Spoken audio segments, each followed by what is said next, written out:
you're talking about growth. How in the fashion business, how do you look into forecasting now from a bazaar business and putting out new styles? How do you do? What's the process? These days, the idea for making, like, I guess, clothes, like the designs, is that what you were referring to? We release new items practically every month.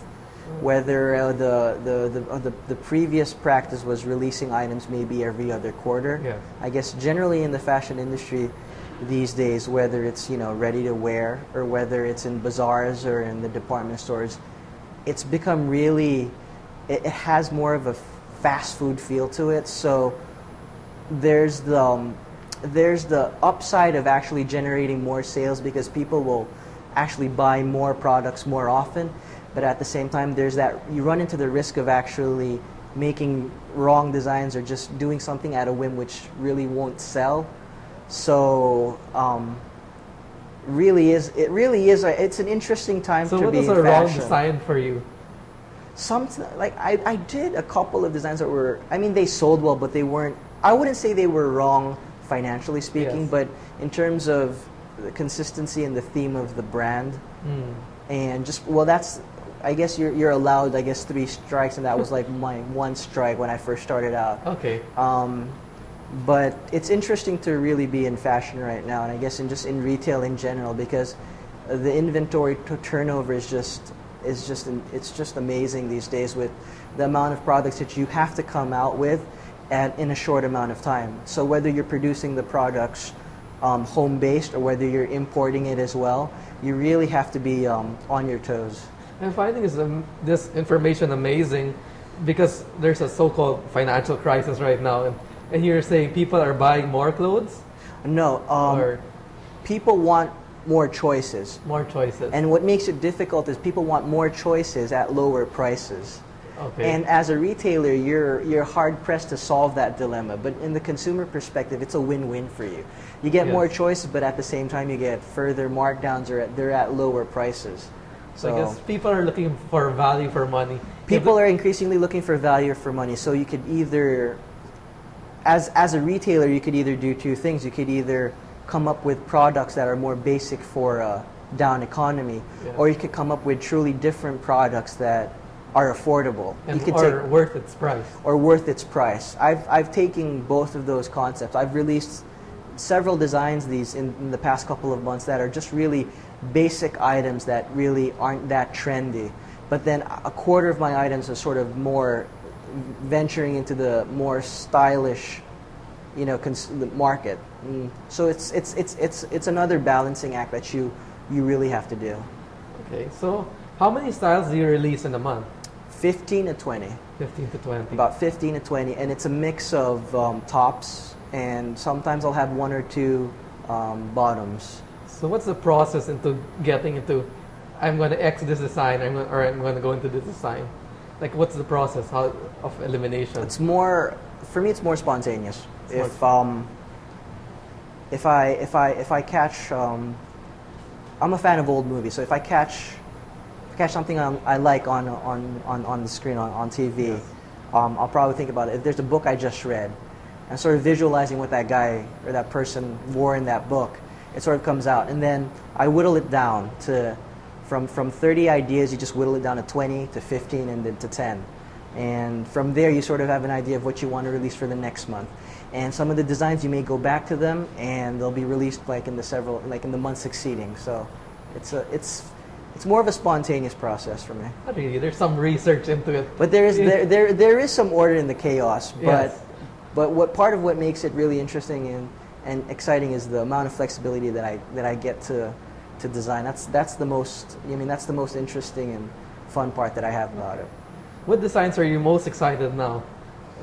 Right now, I am really shirts with checks, just tons of checks. I'm still a big fan of the just gingham checks, just those small squares, and I don't think I'll ever get tired of it. I guess at least for this year. So I'm coming up with a lot of those shirts, and hopefully you guys will like it. Where does this inspiration come from? Those checks? Yes. I actually bought, I thing is with fashion retail cycle, everything just goes around. Okay. I mean, like 6 years ago, I wore like orange white checks, and at that time it didn't seem trendy. It seemed more of a classic contemporary thing. This is just your own style, and it was just my own style. And then yes. and then now, a couple of years later, everybody's starting to, you know, it's again on the mainstream, and it's sort of, so it's just been, you know, fortunate for me, I guess. So that's, you know, the reason being why I released, you know, a lot of checks for So you're happy with your visionary?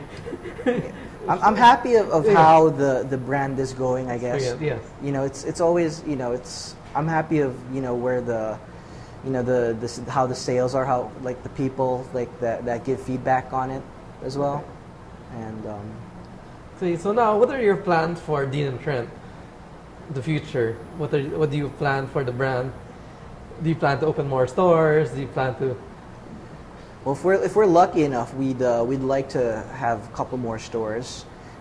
But right now, we really just want to concentrate more on the product, try to get more items out instead of 15, possibly maybe 20, especially since, you know, the holiday season is coming up. Okay. And more variety, really, in the fabric. People will see that we've been developing a lot of more special fabric for the customers, and possibly a basic line as well. Okay. So really just concentrating on the product for the next couple of so brand months. building. Product building, and hopefully that feeds into the brand. The brand also. Right. Okay. Talking about their seasonality, you're saying about, I just was curious, what are the seasons there for fashion brands? Like, is there a time when it dips, and what's the highest season for? Well, in other countries, I think you have the 4 seasons, right? You have like spring, fall. Yes, winter. You know, winter and summer. Here, it's either summer or it's raining. Yes.